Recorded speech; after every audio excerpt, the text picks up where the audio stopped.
Welcome to STEM Reading Leaf. My name is Peggy and I am a rising senior. So sit back, relax, and enjoy as we get into the story for today.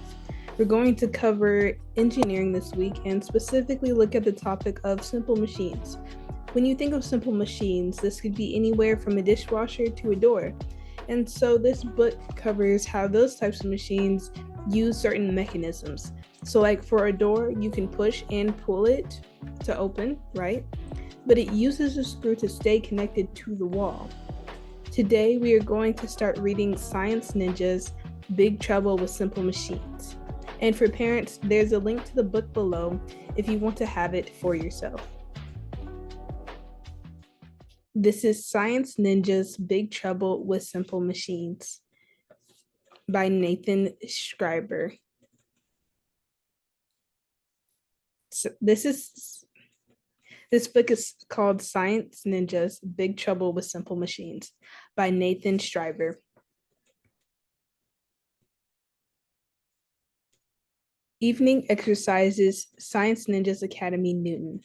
A force is a push or a pull on an object. When you push on those sandbags, you apply a force. When two objects interact like you and the sandbag, there's a force on each object.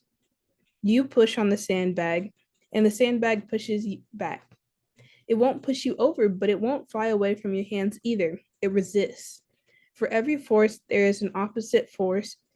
Forces come in pairs, so sumo challenge.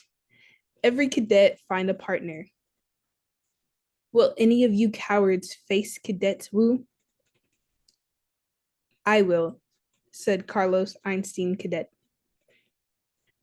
What took you so long, you son of a gun? I slipped on teriyaki sauce after dinner. I had to wash my bum. Objects stay inert until a force acts on them. Neither opponent will leave this ring before a force compels them to. How strong would this force be? It is equal to the wrestler's mass times their acceleration. Force has a magnitude and a direction.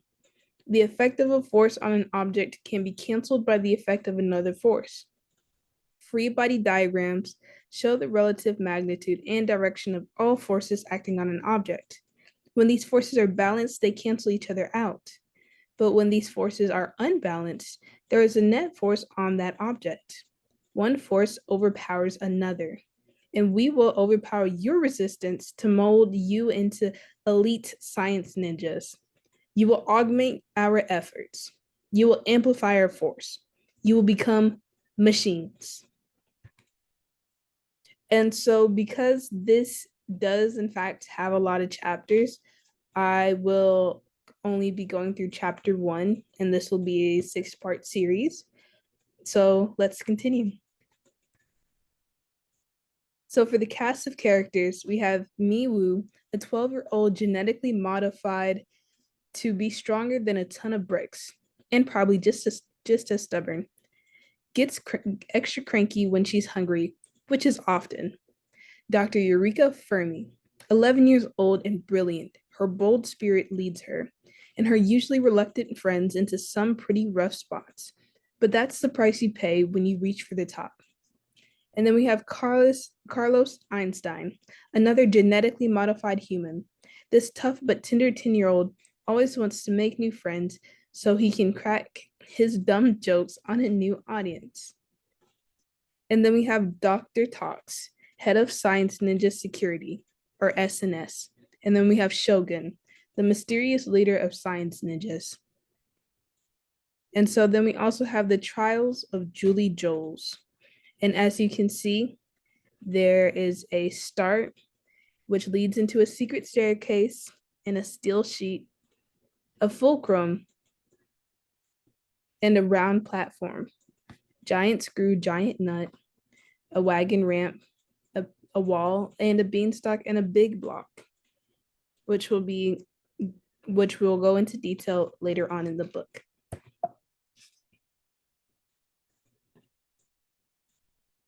For Naomi and Stella. Far, far in the future, Humanity made tremendous progress, but there were still problems.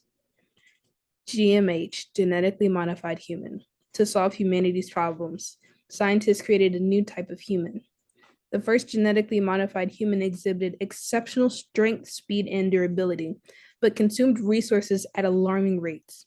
When the public learned details of the GMH program, a scandal erupted, and the program was terminated. The only two specimens were enrolled in the Ministry of Science's Security Division, also known as Science Ninjas. Who does science serve? Science serves humanity. As cadets, they lived a regimented lifestyle. 6:30, make bed. 7 o'clock, morning drills. Strong body. 8 o'clock, breakfast. 8:30, classes. Strong mind. 12 o'clock, lunch. 12:30, labs. Science serves humanity. 1400, chores. At 1600, GMH monitoring and injections. 1700, free time. It's a note. It's from Eureka. 1800, dinner. Have you seen Cadets Wu or Einstein? Find them. Are we still going to Sandwich Town? Fermi, we're starving, and if we miss curfew, we'll be in big trouble. Can you two keep a secret? Eureka Fermi, 11 years old, certified genius, recently promoted to Science Ninja. Sure, I found something buried in Shogun's top secret files, Julie Joles, a science ninja who has disappeared under mysterious circumstances 80 years ago. She abandoned a technology called the Nova battery. It could have changed everything. Her blueprints mention a prototype. We're going to go get it. So why? Not just tell science ninjas about it. Someone's going to get a lot of credit for this new technology. I want it to be me. You don't have to worry about curfew while you're with me. I'm not a cadet anymore. You're an official science ninja. So cool. Yeah, but you're not SNS. We'll still get punished, even if your mom is Shogun. You didn't have to come. You want me to bring you back to campus? It's no trouble. Follow me. There's Nup to hold you over till we get to Sandwich Town. How'd you find out about this prototype? I hacked into Shogun's database. Wasn't too hard. Actually, it was really hard. Julie Joles, master of physics, pioneer of holography, creator of the Bellhead Mech. This is her secret lab, short for mechanized drone, tank-like hand humanoid robots. Is she like a mad scientist? She was eccentric. Her only hobby was playing video games with her cats. So what does this Nova battery do? It's hard to tell. Either it's a power source for artificial stars, or it harnesses energy from black holes. Is there any more Nup, Carlos? And I need more food. I didn't expect them to go through them so fast, she thought. This won't take long. Dr. Jules was a security expert, so this could be dangerous. So that's why you brought us. We're supposed to be your bodyguards. Just look out for booby traps. Click. Bad. Big bad. Carlos, did you? Ah, my ankle. Fermi, you just got us in deep. Clouds? Did we fall up? Dr. Jules developed advanced hologram technology, so everything we see could be an illusion. Whoa, there's a kitty. That's a perfect device. It's making anything possible. But if you want to obtain it, you'll have to face obstacles. So don't chase your tail, just you must follow me. Only I can lead you to the Nova battery. Nova battery? Chapter 1. It's all uphill from here. Bye bye for meow. Plunk. Do you know what that is? It's a catapult. Guess we gotta chase that cat if we want to find this Nova battery. Let's look up here. There's two buttons. Okay, don't press anything. Whoops. Cool. When you push the first button, half a staircase appears. Push the other button and you get the bottom half. Let's get these blocks up there. Then we can climb out of here and get some food. Well, we'll throw it from here. The thing's gotta weigh 1,000 kilos. It's the shortest distance from the ledge. Throw it as hard as you can. Slam. You're wasting your strength. We can't just power our way through this. You're only saying that because you're weaker than us. You don't measure strength just by how hard you can punch something. Dr. Jules left us a puzzle. We have to solve it. May, you were right. Huh?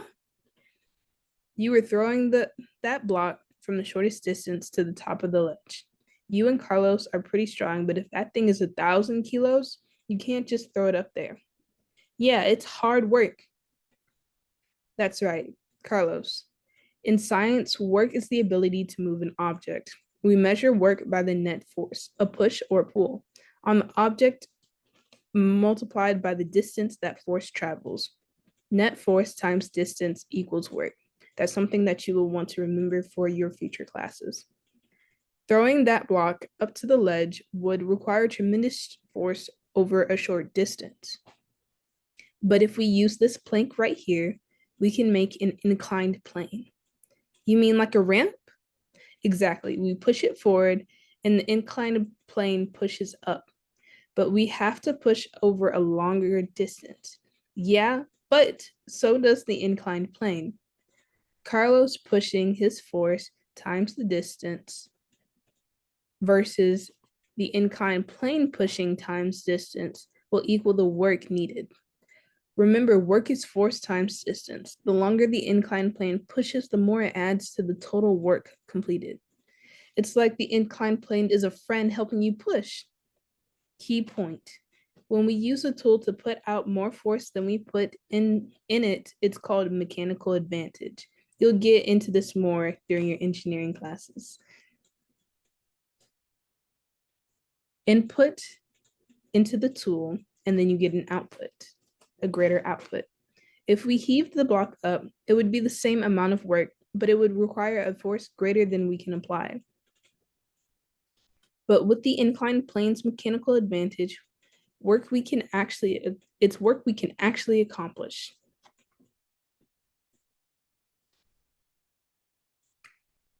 We. If our plank was longer, we'd have an even better inclined plane. We could do the same amount of work with less force. Nice work, Carlos. It was easy work because we used more distance and less force. It was even easier work for someone. You're both a lot stronger than me. Besides, I have a sprained ankle. That reminds me. Carlos, can you carry me up the stairs? A staircase is really just another kind of inclined plane. Stairs go up at an angle, so we travel a longer distance, but use less force for each step. It's the same amount of work as jumping straight up, but one is easier than the other. And we'll stop here for tonight. We'll go over chapter 2, Between a Wedge and a Hard Place, next week. And so basically today's lesson was over an inclined plane.